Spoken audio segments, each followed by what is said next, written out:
नमस्कार दोस्तों, आज हम बात करेंगे हिप पेन के बारे में। मैं डॉक्टर अंकित भारतीय, मैं प्रैक्टिस करता हूँ स्पर्श orthopaedics and sports injury centre, सोना रोड, गुड़गांव में। दोस्तों, हिप पेन यूजुअली आगे की तरफ हो सकती है, बाहर की तरफ हो सकती है, पीछे की तरफ हो सकती है। ये 3 जगह की जो पेन है दोस्तों, ये सब अलग अलग कारणों से होती है। तो दोस्तों, सबसे पहले हम बात करेंगे एंटीरियर हिप पेन के बारे में। एंटीरियर हिप पेन के जो कारण होते हैं, उसमें सबसे पहला मोस्ट कॉमन इंजरी की वजह से आपकी प्रॉक्सिमल थाई बोन का जो ऊपर का हिस्सा है वो टूट जाना, फ्रैक्चर हो जाना, यानी कि neck of femur fracture, intertrochanteric fracture, pelvis fracture, head of femur fracture, इन सब इंजरीज़ की वजह से एंटीरियर हिप पेन हो सकती है। दूसरा दोस्तों आता है इसमें किसी भी तरह की इन्फेक्शन हो जाना। इन्फेक्शन हिप जॉइंट में हो सकती है एंड इसकी वजह से anterior part of the thigh groin region में यूजुअली पेन हो सकती है। फिर तीसरा दोस्तों आता है इसमें ऑस्टियोनेक्रोसिस ऑफ द हिप, यानी कि कूल्हे की जो ब्लड सप्लाई होती है वो कम होने की वजह से ऊपर जो थाई बोन की ऊपर की जो बॉल होती है, जो जॉइंट बनाती है, वो सॉफ्ट हो जाती है। इसकी वजह से उसमें दबाव होने की वजह से वो कोलैप्स होने की टेंडेंसी बढ़ जाती है। तो इसकी वजह से एंटीरियरली हिप पेन बहुत कॉमनली हो सकती है यंग लोगों में, जिसमें कि 20 से 50 साल के बीच बहुत कॉमनली हो सकती है। इसके ऊपर दोस्तों हमने एक अलग से वीडियो बनाया हुआ है, एवास्कुलर नेक्रोसिस यानी कि एवीएन ऑफ फीमोरल हेड के ऊपर। ये होती किन कारणों से है, इसे हम डायग्नोस कैसे करते हैं एंड इसे अलग अलग स्टेजेस में ट्रीट कैसे करते हैं। इस वीडियो को अगर आपके इस टॉपिक के बारे में ज़्यादा जानना है तो इसकी लिंक हमने नीचे शेयर की हुई है, आप इसे ज़रूर देखें। तो दोस्तों, एवीएन एक बहुत कॉमन कारण होता है एंटीरियर हिप पेन का। फिर दोस्तों आते हैं ऑस्टियोआर्थराइटिस पे। ऑस्टियोआर्थराइटिस यानी कि कूल्हे की हड्डी के ऊपर जो कार्टिलेज की कवरिंग होती है वो खराब हो जाने की वजह से एंटीरियर हिप पेन हो सकती है। ये कूल्हे की हड्डी के ऊपर जो कार्टिलेज खराब होती है बहुत कारणों से हो सकती है, किसी भी तरह की इंजरी की वजह से, इन्फेक्शन की वजह से, एवीएन की वजह से, बचपन में कोई आपको कूल्हे की बीमारी रही हो जैसे कि स्लिप्ड कैपिटल फेमोरल एपिफाइसिस, जिसमें कि आपकी ऊपर की हेड बोन की जो ग्रोथ होती है जहाँ से, वो थोड़ी स्लिप हो जाती है, अपनी जगह से थोड़ी घसक जाती है, पर्थीज डिजीज़। तो इन सब कारणों से ऑस्टियोआर्थराइटिस हिप जॉइंट में हो सकती है। तो इनकी वजह से एंटीरियर थाई पेन हो सकती है। फिर दोस्तों आते हैं ऊपर की हड्डी, यानी कि थाई बोन की ऊपर का हिस्सा कमज़ोर हो जाना, जिसे हम बोलते हैं ट्रांजिएंट ऑस्टियोपोरोसिस ऑफ हिप। ये दोस्तों एक बहुत कॉमन कारण है एंड यूजली ये फीमेल्स में ज़्यादा होती है एंड यूजली ये प्रेगनेंसी के बाद थोड़ी ज़्यादा होती है, प्रेगनेंसी एंड डिलीवरी के बाद थोड़ी ज़्यादा होती है। ये दोस्तों कोई भी स्ट्रेसफुल कंडीशन की वजह से भी हो सकती है एंड बहुत कॉमनली हमारे पास फीमेल्स आती है usually with in like 6 months to 1 year of delivery कि उनके थाई रीजन में पेन होती है। तो इसमें बहुत कॉमन कारण होता है ट्रांजिएंट ऑस्टियोपोरोसिस ऑफ हिप, यानी कि कूल्हे की हड्डी उसमें थोड़ी कमज़ोर हो जाती है, जिसकी वजह से वहाँ पे दर्द होना शुरू हो जाता है। तो एक कारण और है दोस्तों ट्रांजिएंट ऑस्टियोपोरोसिस ऑफ हिप, जिसमें कि बहुत कॉमनली आराम करने से, थोड़ी कैल्शियम विटामिन डी लेने से चीज़ें ठीक हो जाती है। फिर दोस्तों आती है नेक्स्ट स्ट्रेस फ्रैक्चर्स।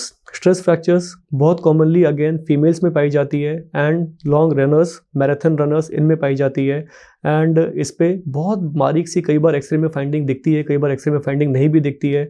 ये हमें सीटी स्कैन या एमआरआई से फिर डायग्नोस करना पड़ता है कि इसमें एक्चुअली में स्ट्रेस फ्रैक्चर है। तो स्ट्रेस फ्रैक्चर अगर कभी ऊपर प्रॉक्सिमल रीजन में होती है तो ये usually neck of the femur में होती है एंड इसे हम प्रोटेक्टिव मैकेनिज्म के तौर पर इसे फिक्स करना पड़ता है। फिर दोस्तों आता है इसमें impingement syndrome of the hip. Impingement syndrome of the hip is a totally new entity in the sense बहुत पहले इसके बारे में ज़्यादा पता नहीं था, लेकिन अब इम्पिंजमेंट सिंड्रोम के ऊपर बहुत सारी स्टडीज़ आ रखी है कि एक बहुत बड़ी कारण होती है हिप पेन की। इम्पिंजमेंट सिंड्रोम में होता क्या है दोस्तों, एक ऊपर की सॉकेट है हिप जॉइंट की और नीचे एक बॉल है। अब इसमें 3 तरह की इम्पिंजमेंट हो सकती है। जब भी कभी हम एक्सट्रीम्स ऑफ मूवमेंट करते हैं हिप जॉइंट की, या तो इसमें जो सॉकेट है, सॉकेट का कोना अपने ज़रूरत से ज़्यादा बढ़ा हुआ हो, तो इसे हम बोलते हैं पिंसर इम्पिंजमेंट, यानी कि ये इसे इम्पिंज कर रही है कोने से, तो इसे पिंसर इम्पिंजमेंट बोलते हैं। दूसरा कारण होता है इसमें इम्पिंजमेंट का दोस्तों कि आपका जो हेड है, जो बॉल है हिप जॉइंट की, वो थोड़ा डिफॉर्म हो रखा है। तो इसमें क्या होता है, जब भी ये रोटेट करती है, मान लेते हैं ये बॉल है एंड ये थोड़ा अपनी जगह से उठा हुआ है, जब भी ये रोटेट करके अंदर जाती है इसके, तो ये इम्पिंज होते हुए जाती है। इसे हम बोलते हैं कैम इम्पिंजमेंट। बहुत कॉमनली तीसरा वैरायटी जिसमें कि पिंसर एंड कैम दोनों होती है। तो cam and pincer impingement is another कारण जिसकी वजह से ये हिप पेन हो सकती है। ये दोस्तों कई बार बचपन में कुछ कूल्हे में बीमारी होने से भी हो जाती है, कई बार ओवर एक्सर्शन की वजह से भी होती है, कई बार बहुत ज़्यादा अनटूवर्ड एक्टिविटी यानी कि बहुत ज़्यादा नीचे बैठ के काम करने से, गलत पोस्चर में गलत तरीके से कूल्हे को यूज़ करने से भी कई बार पिंसर एंड कैम इम्पिंजमेंट हो सकती है। तो अनदर कारण दोस्तों जो कि अगेन थोड़ी क्लिनिकल एग्जामिनेशन से डायग्नोज हो जाती है, MRI से भी डायग्नोज होती है ये। अब दोस्तों बात करते हैं लैटरल हिप पेन के बारे में, यानी कि आपके बाहर वाले हिस्से के रीजन में पेन हो रहा है हिप जॉइंट के। तो दोस्तों इसमें अगेन सबसे पहला कारण आता है injury to the lateral part of the hip joint, जिसमें कि आपकी ऊपर की थाई बोन की ऊपर वाली जो जगह होती है जिसे हम बोलते हैं ग्रेटर ट्रोकेंट्रिक रीजन, वहाँ पे फ्रैक्चर होने की वजह से हो सकती है। फिर दूसरा दोस्तों आता है इसमें muscle pull related problem.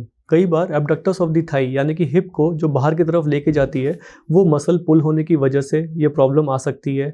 And तीसरा दोस्तों मोस्ट कॉमन कारण इसमें आती है बर्साइटिस की वजह से। बर्सा क्या होती है? बर्सा एक स्मूथ सी लेयर होती है कोई भी rough surface of the bone के ऊपर। तो दोस्तों यहाँ पे ट्रोकेंट्रिक बर्सा एक होती है जो कि ग्रेटर ट्रोकेंटर के ऊपर होती है। इसकी इन्फ्लेमेशन की वजह से ये दर्द मोस्ट कॉमनली होती है। तो दोस्तों ये ट्रोकेंट्रिक बर्साइटिस होती कैसे है? ये बहुत ज़्यादा रनिंग जॉगिंग करने से, बहुत ज़्यादा पैर को अंदर फोल्ड करके बैठने से हो सकती है। इसका इलाज दोस्तों थोड़ा रेस्ट, थोड़ी उस जगह की आइसिंग करने से इन्फ्लेमेशन कम हो जाती है एंड फिर थोड़ी सी हिप जॉइंट की स्ट्रेंथनिंग करने से ये चीज़ें ठीक होती हैं। इसके साथ कुछ एंटी इन्फ्लेमेटरी मसल रिलैक्सेंट्स का काम भी आता है इसमें। फिर दोस्तों आते हैं अब हम पोस्टीरियर हिप पेन के बारे में। पोस्टीरियर हिप पेन यूजली दोस्तों इसके 2-3 कारण होते हैं। सबसे पहला पायरिफॉर्मिस सिंड्रोम। पायरिफॉर्मिस एक मसल होती है हिप के पीछे वाले रीजन में जो कि हिप को यानी कि थाई बोन को एक्सटर्नल रोटेशन यानी कि बाहर की तरफ रोटेट करने में हेल्प करती है। कई बार ये मसल थोड़ी इन्फ्लेम्ड हो जाती है। इन्फ्लेम्ड होने की वजह से it goes into a state of contracture में जाके ये इसके जस्ट नीचे से सियाटिक नर्व निकल रही होती है, वो इम्पिंज होती है। वो इम्पिंजमेंट होने की वजह से आपको ग्लूट्स में एक शार्प शूटिंग सी पेन हो सकती है एंड ये पेन आपके थाई एंड काफ तक रेडिएट कर सकती है। तो दोस्तों एक बहुत कॉमन कारण आती है इसमें पायरिफॉर्मिस सिंड्रोम। ये अगेन इसका इलाज में हम थोड़ी मसल रिलैक्सेंट एंटी इन्फ्लेमेटरी देते हैं, साथ में इसमें हम कुछ सिकाई करने के लिए बोलते हैं। Initially ice pack followed by some गर्म पानी की सिकाई एंड इसके साथ बहुत सारी फिजियोथेरेपी जिसमें कि पायरिफॉर्मिस के स्पेसिफिक पायरिफॉर्मिस मसल की स्ट्रेचिंग एक्सरसाइजेस से इसमें सिम्टम्स में बहुत जल्दी रिलीफ आती है। और अगर आगे चल कर रिलीफ नहीं आती है तो इसमें हम कुछ इंजेक्शन का भी प्रयोग करते हैं जिसके बाद ही आराम आ सकती है। तो इसका इलाज बहुत आराम से यूजुअली कंजर्वेटिव मेजर से हो जाता है। फिर दोस्तों पोस्टीरियर हिप पेन यानी कि ग्लूट्स पेन और सियाटिका की वजह से भी हो सकती है, जिसमें कि रीढ़ की हड्डी में कहीं नस दबती है तो आपको एक शार्प शूटिंग सी पेन ग्लूट्स रीजन में भी हो सकती है। एंड आप इसको बहुत इजीली कंफ्यूज कर सकते हो पायरिफॉर्मिस सिंड्रोम है या सियाटिका है जो कि लोअर हिप में आपकी स्पाइन में डिस्क प्रोलैप्स की वजह से हो रही है। फिर दोस्तों posterior hip pain muscle pull of the external rotators of thigh की वजह से भी हो सकती है। तो दोस्तों ये थी सारी कारणें anterior hip pain, lateral hip pain, posterior hip pain की। इसके साथ दोस्तों एक और एंटाइटी आती है anterior thigh pain. Anterior thigh pain usually बहुत कॉमनली हिप पेन के साथ कंफ्यूज होती है क्योंकि कई बार हिप पेन भी usually anterior thigh lateral thigh तक रेडिएट करती है। तो दोस्तों एंटीरियर थाई पेन अगर किसी को है इसके साथ थोड़ी associated burning, tingling, numbness, altered sensation की फीचर अगर है आपको थाई के साइड वाले रीजन में एंटीरियर हिस्से में लगता है कि आपको थोड़ा जलन सा होता है, स्किन थोड़ी मोटी लगती है और ऑल्टर्ड सेंसेशन फील होती है, तो ये मेरैल्जिया पैरास्थेटिका एक एंटाइटी होती है जिसमें कि lateral cutaneous nerve of the femur या ऑफ द थाई यानी कि यहाँ से एक नर्व जारी होती है जो कि थाई के बाहर वाले हिस्से को सप्लाई कर रही होती है, इसकी इम्पिंजमेंट की वजह से होती है। ये दोस्तों मोस्ट कॉमनली बहुत टाइट बेल्ट पहनने से, नाड़ा बांध के बहुत टाइट नाड़े का वाले कपड़े पहनने की वजह से, बहुत ज़्यादा आगे झुक के इस तरह से बैठने से जिसमें कि lateral cutaneous nerve of thigh impinge हो जाती है, इनकी वजह से होती है। एंड कई बार ये थोड़ी डायबिटीज़ की वजह से भी होती है, नर्व इम्पिंजमेंट की वजह से भी होती है। तो दोस्तों ये एक और एंटाइटी होती है जिसे हमें क्लिनिकली एग्जामिन करके सेग्रीगेट करना पड़ता है कि ये एक्चुअली में नर्व की वजह से नहीं, रादर ये हिप की वजह से पेन है कि नहीं है। धन्यवाद दोस्तों। Do like, share and subscribe and press the bell icon. Thank you.